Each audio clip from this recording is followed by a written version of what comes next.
शुरू करते हैं आपकी वर्कशीट नंबर 25। तो पहले आप लोग अच्छे से लेबल कर लेंगे, डेट डाल देंगे, क्लास, सब्जेक्ट, अपना नाम, अपने टीचर का नाम आप लोग लिख लेंगी। चलिए तो पढ़ते हैं क्या लिखा है। प्यारे बच्चों, क्या आपने कभी किसी समारोह जैसे जन्मदिन, पिकनिक आदि का आयोजन किया है? यानी कभी आपने किसी भी तरह का कोई फंक्शन ऑर्गेनाइज किया है? आप जानते ही होंगे कि ऐसे किसी समारोह के आयोजन हेतु योजना बनाना और तैयारी करनी पड़ती है। यानी जब भी हम कोई समारोह आयोजित करते हैं तो उसके लिए हम लोग को योजना बनानी होती है और तैयारियां भी करनी होती है। समारोह के लिए क्या क्या सामान चाहिए, कितनी मात्रा में, कितना व्यय या खर्च होगा, यानी क्या क्या सामान चाहिए, कितना पैसा लगेगा, है ना, कितनी मात्रा में सामान चाहिए आदि, इसका अनुमान लगाना भी पड़ता है। यानी इसका भी अनुमान लगाना पड़ता है, भाई कितने लोग आएंगे, इतने आएंगे तो इनके लिए इतनी चीज़ें चाहिए होंगी, है ना। इसी प्रकार दक्षिण अफ्रीका से लौटकर गांधी जी ने अहमदाबाद में एक आश्रम की स्थापना की थी। उसके प्रारंभिक सदस्यों तथा सामान आदि का विवरण हमें आश्रम के अनुमानित व्यय नामक पाठ में मिलता है। तो चलिए इस पाठ में आइए, पाठ से लिए गए इस गद्यांश को पढ़कर प्रश्न के उत्तर देकर जाने कि हमने क्या सीखा। तो चलिए पढ़ना शुरू करते हैं। तो देखिए यहाँ लिखा, आरंभ में संस्था यानी आश्रम में 40 लोग होंगे।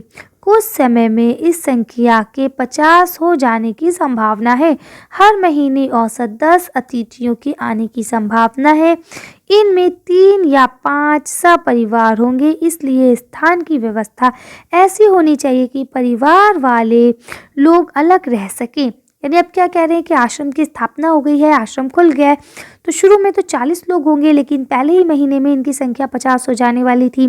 और उन्होंने बोला और हर महीने कम से कम 10 अतिथि आएंगे, जिनमें से 3 या 5 अतिथि ऐसे होंगे जो अपने पूरे परिवार के साथ आएंगे। तो हमें ऐसा काम करना चाहिए कि हम एक अलग स्थान बना सके कि जो अपने अतिथि आएँ, जो अपने परिवार के साथ आएँ वो अलग रह सके और शेष एक साथ रह सके, और जो मतलब जेंट्स आएँ वो अलग रह लें, जो लेडीज़ आएँ वो अलग रह लें, और जो अपने परिवार के साथ आएँ वो अलग रह सकें।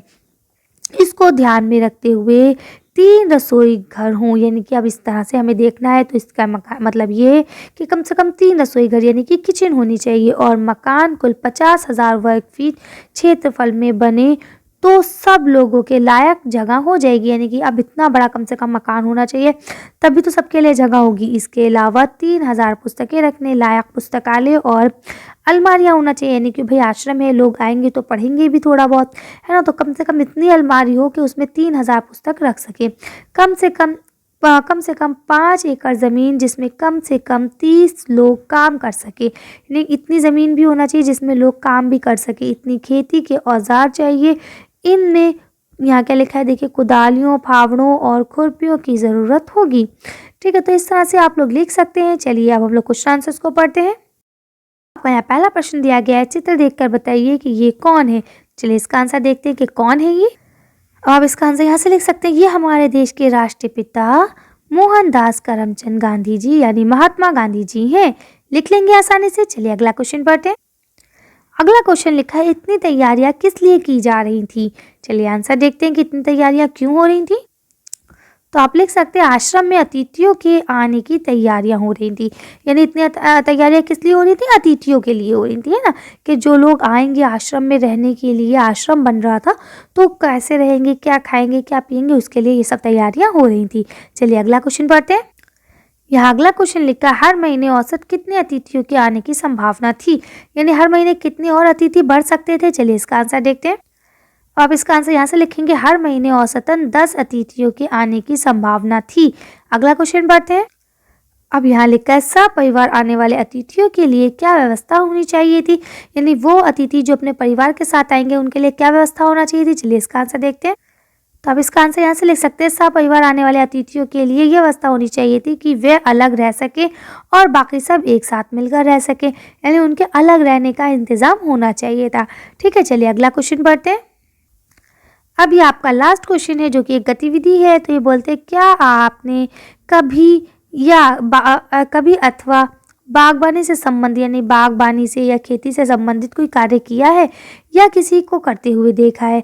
इस आधार पर बताइए कि खेती करने में कौन कौन से औजार चाहिए होते हैं और उनकी सूची बनाइए।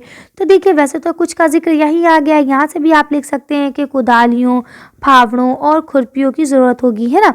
तो ये 3 हो गए, एक हो गया कुदालियों, एक हो गया फावड़ों और एक हो गया आपका खुरपियों। ठीक है, इसके अलावा भी कौन कौन से, चलिए इसका आंसर देख लेते हैं।